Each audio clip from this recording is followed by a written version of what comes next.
नमस्कार साथियों, स्वागत है आप सभी का ज्ञान दर्पण में। मैं हूं वीरेंद्र यादव और आज हम क्वेश्चन ऑफ द डे की सीरीज में सीटेट मैथ का क्वेश्चन डिस्कस करने वाले हैं।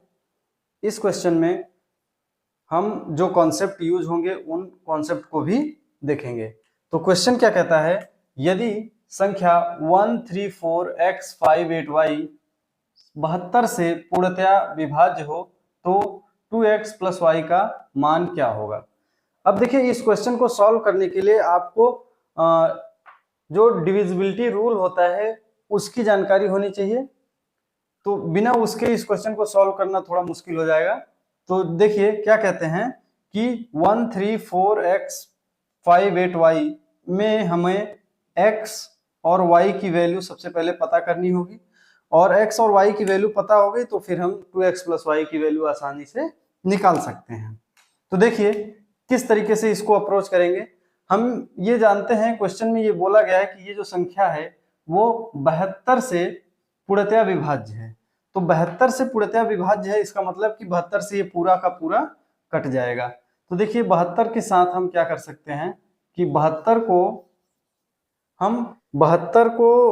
का डिविजिबिलिटी रूल हमें पता नहीं है, लेकिन हाँ 0 से लेकर 9 तक हम डिविजिबिलिटी रूल जानते हैं। तो 72 की डिविजिबिलिटी 72 को हम तोड़ लेंगे दो भागों में। तो 72 का गुणनखंड करते हैं। देखिए 1 72 बार जाएगा, 2 36 बार जाएगा, 3 3 चौका 12 24 बार, 4 कितनी बार जाएगा 18 बार, 5 नहीं जाएगा, 6 जाएगा 12 बार, उसके बाद 7 भी नहीं 8 9 बार जाएगा।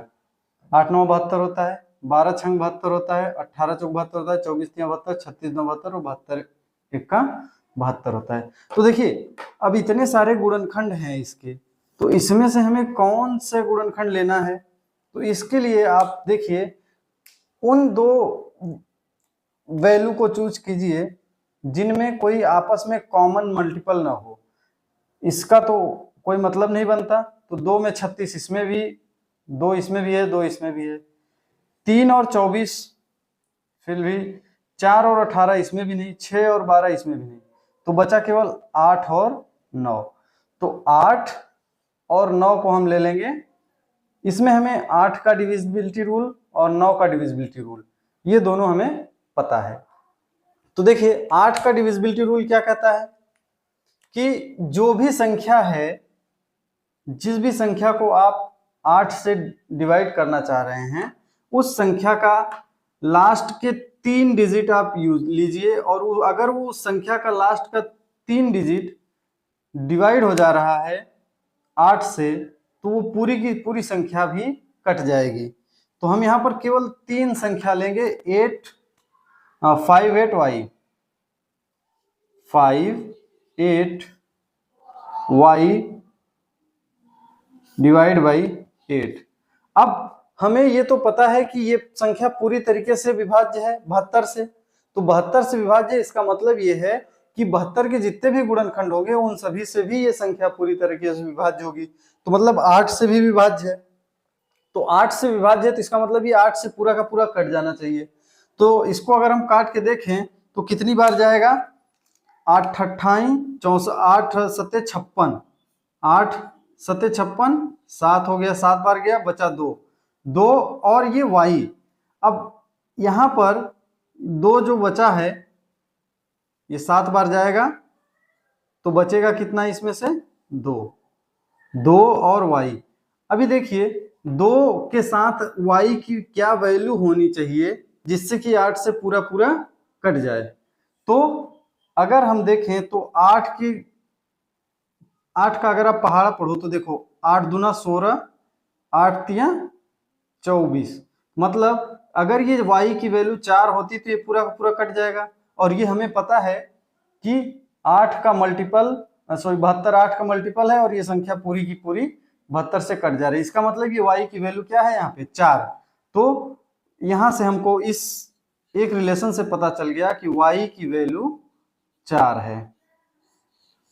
y की वैल्यू 4 आपको पता चल गई।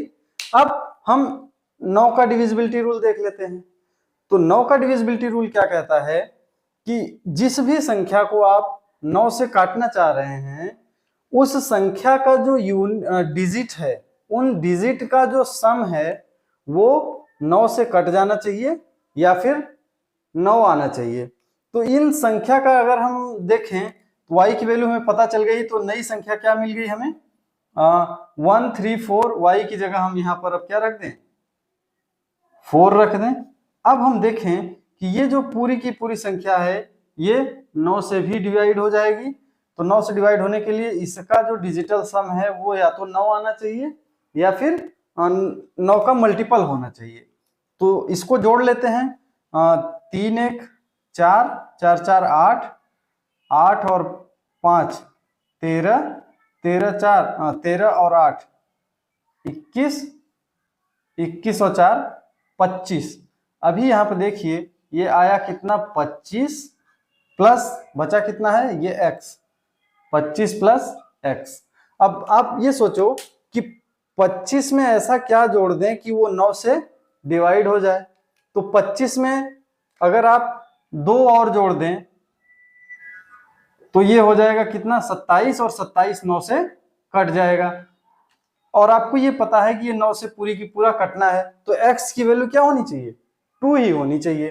तो x की वैल्यू क्या हो जाएगी 2, तो 25 और प्लस 2 27 हो जाएगा। तो यहां से आपको यह पता चल गया कि x की वैल्यू 2 है।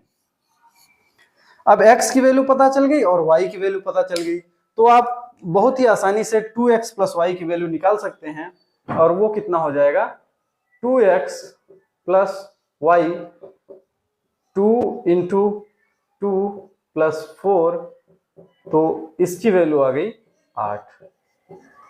ये आपका करेक्ट आंसर हो जाएगा। साथियों, इस तरीके के बेहतरीन कॉन्सेप्ट के लिए आपको ज्ञान दर्पण से जुड़ना होगा। आप चैनल को सब्सक्राइब कर लीजिए, बेल आइकन को प्रेस कर दीजिए ताकि हमारे जब भी नया लेक्चर्स आए आपको आसानी से उसकी अपडेट मिल जाए। तो मिलते हैं एक फिर अगले बेहतरीन कॉन्सेप्ट में। तब तक के लिए पढ़ते रहिए, मुस्कुराते रहिए। धन्यवाद।